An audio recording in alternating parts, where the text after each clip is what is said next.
Hey, welcome back, guys. It is Pharaoh. This is episode 4 of the free-to-play raid series here. So we're humming along pretty good. We are level 35 here today.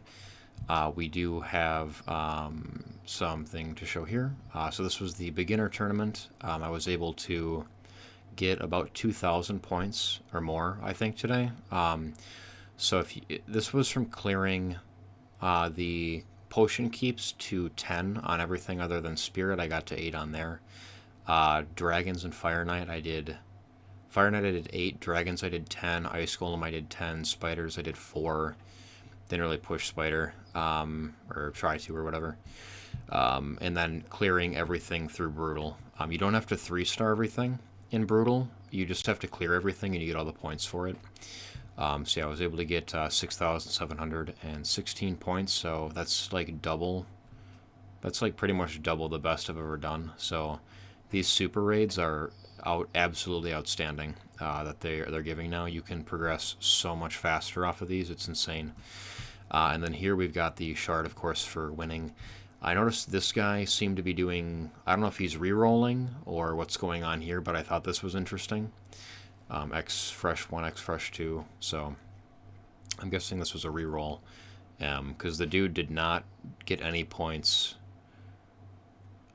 He didn't get any points in the last 5 hours, I think, of the tournament. So I'm guessing he got his void shards from, or his, yeah, or he got, I'm guessing he got his sacred from a hard campaign, 3-starred everything there and got his sacred shard.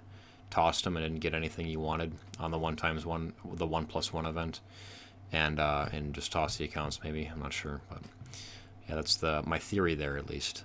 So now that we're out of that, I'm wondering if we have to wait for the game, like click out of the game and then click back in, and it refreshes the app, and then we get the other tournaments that are open, or how that works exactly.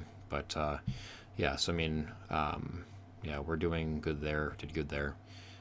If you guys play, I don't know if I said it before, but if you play on your PC for 2 hours a day, or just have it like logged in at all, you don't even have to be playing. If it's logged in on your PC on Polarium Play, you will get these extra 6 points here. So it's 9 extra points a day then, or 6 extra. It's 9 total points a day instead of 3 total points. So you can get more egg way faster than that with that. And then also the Polarium points, I'm at over 1,000 now because the second code that I used was PP500, so PP500 in the redeem codes here, and that'll give you 500 Polarium play points. And we're actually going to go ahead and enter a code now. Alright, so I found a couple. We're going to try a couple here. So this one, apparently you have to have your email registered or something. I'm not sure. Okay, invalid code. I'll maybe look into that one. I know this is a little bit of an older one, but okay, nice. Yeah, so we got some extra energy and brews and silver and stuff, so I'll try to figure out the other active codes. But yeah, I don't know that there are too many open and available right now. So we'll have to look into that. But yeah, we are... Yeah, I mean, we're kind of to the point where we need to make Kale 6-star. I actually pushed farther than I thought I would without making him a 6-star. And we are on the way to doing that. We have the first 2 pieces of his fodder here, first 2 5-star chickens. And then we have these 3 here are already 4-star level 40. And all I have to do is get these 3 here up to level 30. And then get them up. So I've got these ones here up and ready to go, and then these 3, and then I have a chicken as well. Yeah, 1 4-star chicken, so I'll have the 12 food I need to get those up to 5 stars, and then we will have kale to 6 stars, so I'm really hopeful to have that done. Technically it's like today in terms of server time, but for me it'd be tomorrow in terms of like real world time. Yeah, doing well there. Didn't quite get him 6-starred. I would have liked to at this point, but I decided to push the Arbiter missions a little harder. And this is kind of where we got. So at this point, I can't farm a high enough stage to reliably get greater arcane potions, I'm just wasting energy farming stage 11, and I'm getting a bunch of lesser potions. So I need to get Kale 6-starred and get some of the other things 5-starred, at least some of the 4-stars I use, and get into some higher stages here, and that would help a lot then. But we're doing pretty well. We're at 116 out of 286 here. So doing very, very well there. Just, 35 away from the Sacred there, which we might hold on to that one for a little longer. I'm not sure. We're going to throw the one we have from doing Brutal today. But yeah, we have the pieces for Justice CR. We have the pieces for Relic Keeper now as well. I actually use one of the pieces. Rocktooth here is something that I'm actually going to go back into campaign and farm a second one for. And that's kind of the same thing for almost all of his stuff. I think Rocktooth is in his fusion, right? That, or he's maybe just in Razin, but I thought he was... No, he's Razin, actually. So I can take him to 40 and just use him in Faction Crypts. I might just get a second one, though. So I can use one in Faction Crypts and maybe skill it up if I felt the need to, but yeah, he's not too bad, actually. But yeah, we have all these. I'm going to go back and farm a Templar and an Executioner. Executioner is pretty good for wave content, or not. This is relative. Like, these are rares. Of course, epics and legendaries and even mythicals are going to be significantly better than rares. But for a free to play, again, you kind of got to get into that mindset of there are good usable rares that you would never use if you were spending money on shards. So yeah, and then Templar is really good for Bommel. He can help you clear Bommel, and that's actually the first boss on this rotation of Doom Towers. So he's the one I'm going to get back in and do next. I have a second Spirit Host. I have a second Diabolist for my Faction Wars to use, and just maybe even an Arena team. That's another thing I need to look to build. Getting Kale to 6-stars, and then building an Arena team really, really fast, or as fast as you can at least, like day 4 or 5. You'd really like to have a dedicated Arena team at that point, so that you can keep pushing the Arbiter missions, and just so that you can farm Arena in general, because it's an absolute grind to get all the medals for Arena, so you want to get on that very, very fast. Eris and War Maiden are basically Faction Crypt only. Eris can be used in unkillable, like a Demitha clan boss team. Other than that, she is like okay, like she's not a bad rare by rare standards. She can definitely still help in her Faction Crypt, but when you build her for the Demitha team, usually she's squishy, just not good, because you have to just take whatever speed pieces you can get to make it work earlier on in the game. So, but because I don't have to build her for clan boss with Demitha unless I pull Demitha here, which would be awesome, I can build her to be actually viable outside of clan boss. So yeah, and then events, we had cleared this one already. That was of no concern at all, getting this one done. This one here, I'm very, very close to getting another epic. I'm going to maybe spend some brews. I could maybe do that now. See if we can level anything up. That would be kind of reasonable here.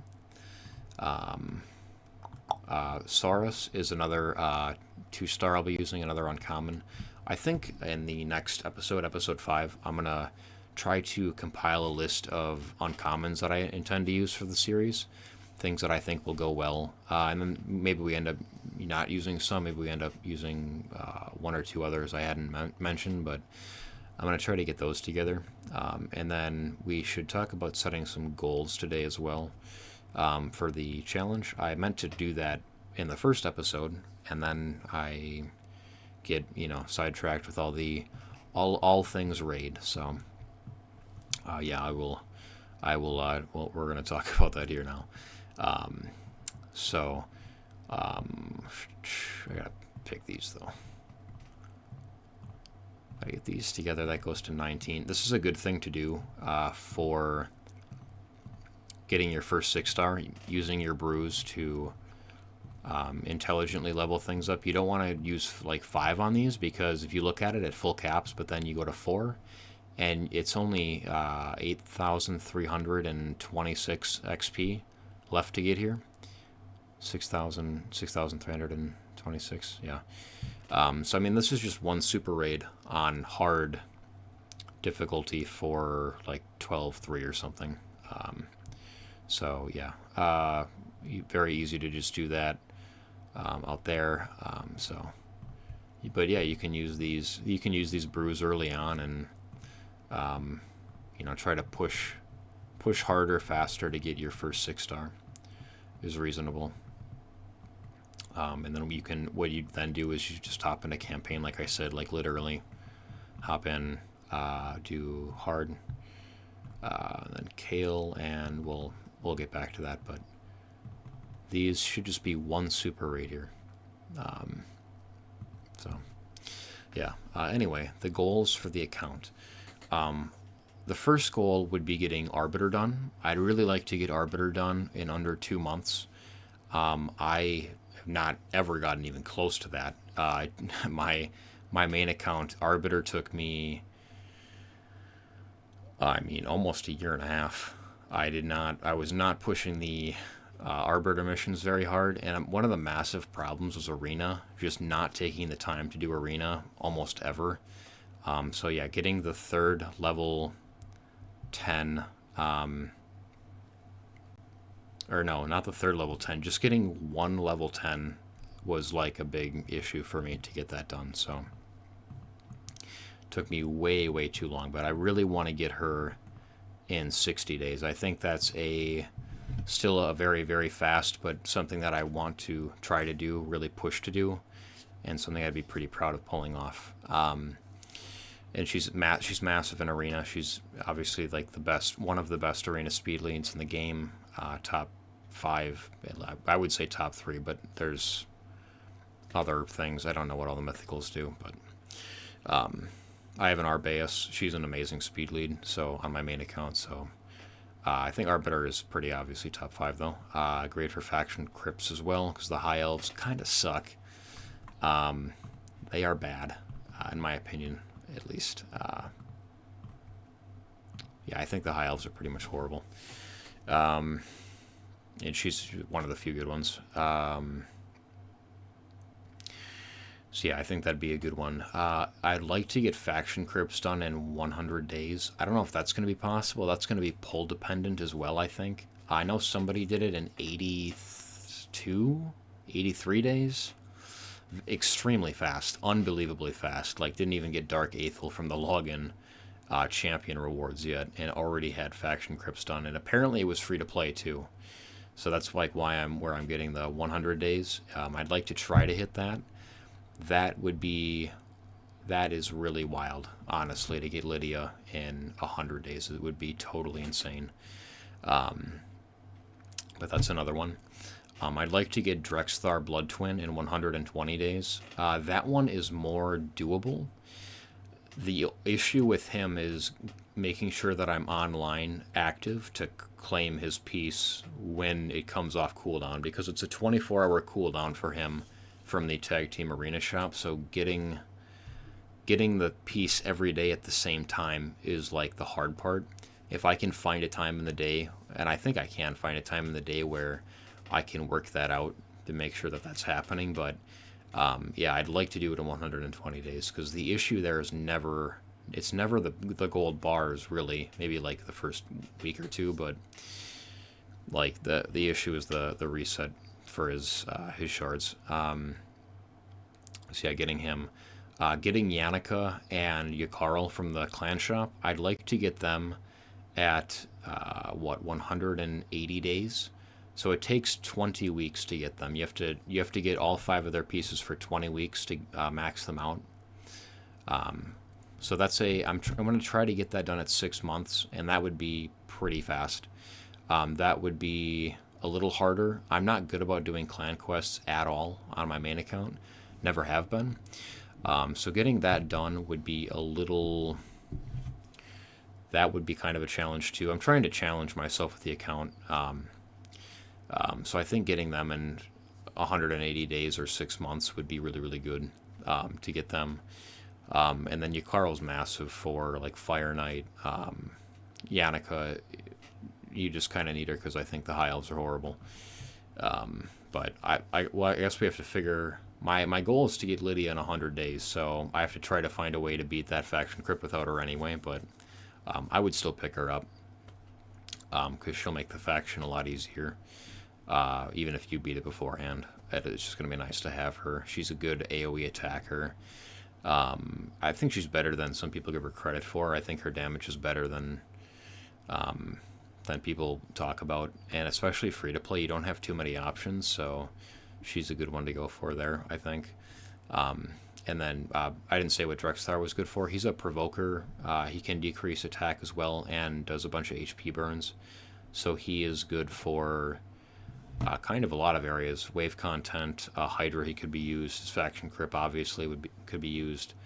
He can be used and slotted in pretty much anywhere that isn't a boss battle. I think honestly you could probably try to put him in, but and then any boss battle that you really need an HP burn for, and you don't like have another good option, he's a good option for him. So yeah, getting him is good too.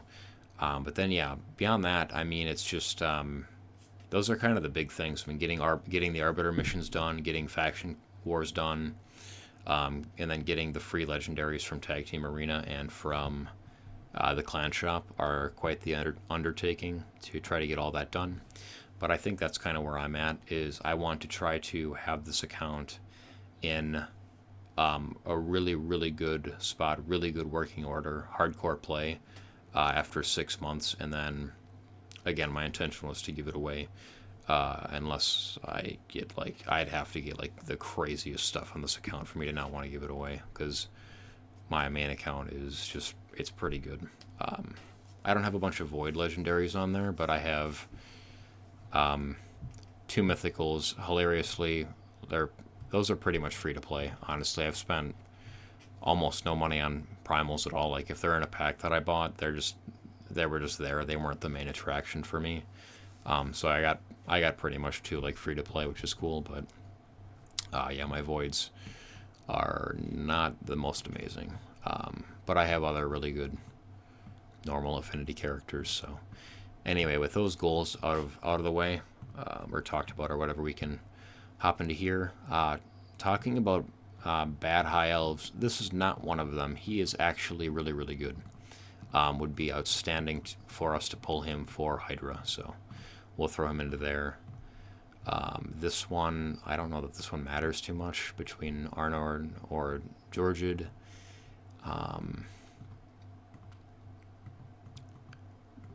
I'm just not familiar enough with him, honestly.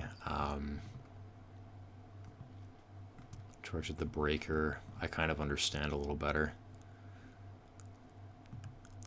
A little RNG dependent there on that skill, though. I don't know. I will go for the... I don't know. Him, I guess. The chances are not high of getting a legendary anyway. It's 1 shard.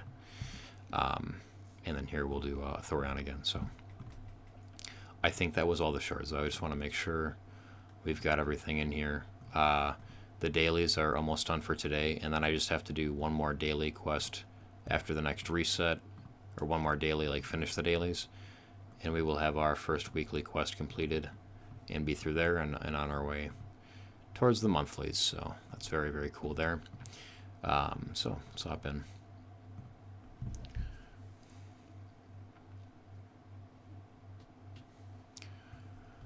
Okay, he is one of the newest rares in the game. Okay, an AoE increased defense for your team and an attack. It does a stun. Places an accuracy buff on himself. Well, better than other options. Yeah, I guess I'll take the increased defense for their faction.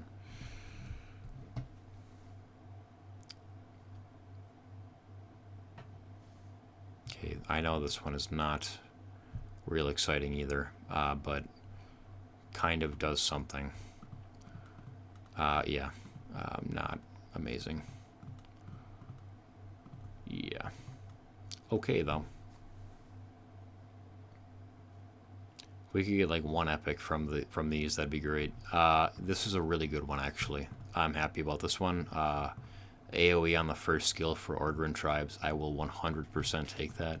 This is, I said it before, I think this is a very difficult faction crypt. Not fun to do at all. He's one of the champions that makes it a lot better, and he's good for secret rooms as well. You can put him on a stun set and only use his first skill. Like these two skills maybe deal okay damage. Like you'd expect this one to, considering this attack ignores 50% of the target's defense. You'd have to imagine that's a good skill, but you can just use this one. Just run the A1, put him on a stun set, and just use him that way. Fast, high accuracy, tanky, and try to stun as much as you possibly can. And he's good for, or like an okay version at least of stunning. So, good pull there actually. Okay, nice. Actually, I'm happy with this one too. This is a fusion piece for Razin, but he's actually usable. So while I've got him, I'll definitely use him. He's got the big version of the speed buff. He's got a turn meter fill. He has a stun there, and then the heal reduction is kind of whatever. But having the increased speed and turn meter fill, and then at least a little bit of some crowd control, I'll take. So I'm cool with that one. So we'll see what we get here then. Okay, the epics are avoiding us on on the blue shards, but nothing new there. Places a reflect damage buff on all allies for 1 turn when attacked with a critical hit. Could be okay. Increases defense for this faction, attacks all enemies. Can decrease attack there. So increase defense, decrease attack. I'll take it.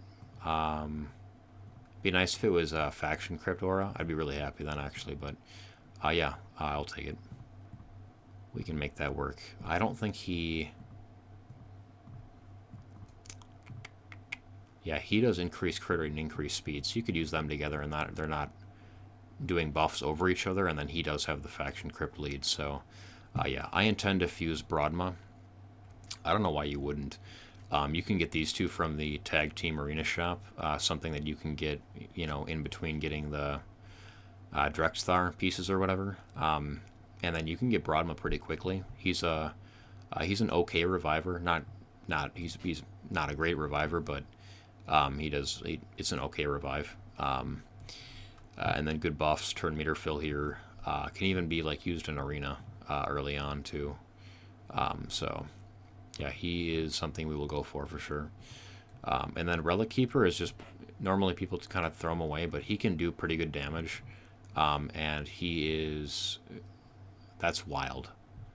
A campaign or a bat. I don't think he must be the only one in the game. Increased attack in campaign battles. Wow. That's kind of what people used to use him as, but he's, you know, pretty slow with that, so. All right. See what we get here. Oh, nice, guys. Well, it's Lightsworn, but okay. Damn, could have been better. So he's a good champion though for Fire Knight. Definitely good for Fire Knight.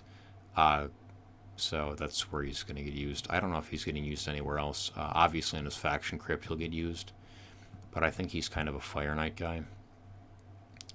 Although, yeah, he's better than Tuhanarok because he's got the triple hit A1. And then he would just be better than Tuhanarok, so we'll take it. It's 100% usable. Obviously, there were other better, there were better ones, like a Maneater or a Demitha would have been insane, but all right. And then here we only have 2 hours left to summon and get the 1+1 event done, so really hopeful here that we get a legendary. We'll see. Okay. Oh man, no. Okay, this one is not very good. She's just bad. She's a bad one. Man, this faction sucks, and she is certainly one of the reasons why. I'm kind of going to have to use her because I have her. So, yeah. that was rough. But yeah, I guess the lights sworn and there were a couple of rares that were okay. So anyway, that's all for this video. More disappointing summons. Nobody was shocked. And yeah, I'll see everybody in the next episode.